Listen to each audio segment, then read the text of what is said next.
Hello mga guys, may isisiwalat lang ako tungkol sa BMAX TV. Grabe yung ginawa nila.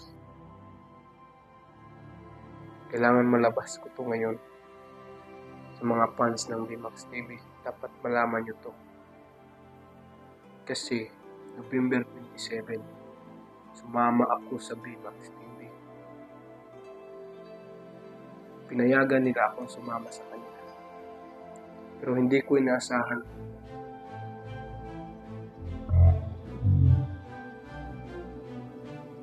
Shout out sa iyo, BMAX, Burluloy, at saka sa Team BMAX.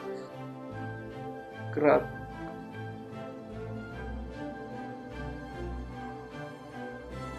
Ang bait nyo. Ang bait ng mga idol.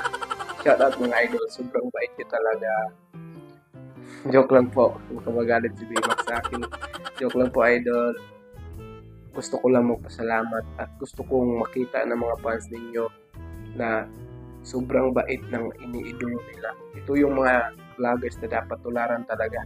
Tulad ni Idol BMAX TV, Burluloy. Kung gaano sila kasaya tingnan sa kanilang mga videos. Mas lalong-lalo na pag makasama mo sila. Sobrang bait nila. Ako, hindi pa ako sikat na vlogger. Ano lang ako, small content creator.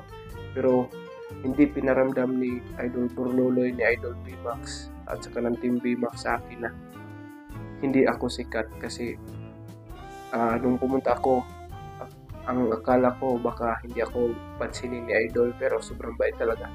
Idol BMAX, ipagpatuloy mo yung nasimulan mo idol. Sobrang bait mo.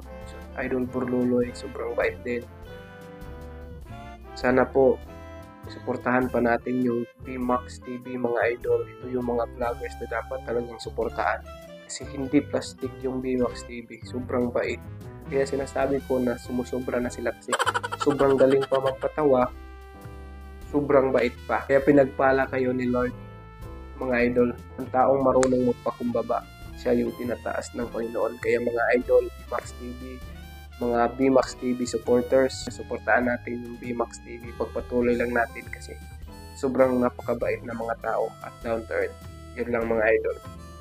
So yun guys, BMAX TV here no. So shout out ako kay Marvin TV. So sana suportahan natin guys. Sa Bisaya vlogger din to no. Sa mababait na tao. Sana ma-share tong video at siyempre pakipollow na lang sa kanyang page. So yun guys, I love you lahat. So yun guys, BMAX TV, shout out kay Marvin TV. Marvin TV. So shout out sa iyo idol. Follow natin si Marvin TV sa kanyang Facebook page no.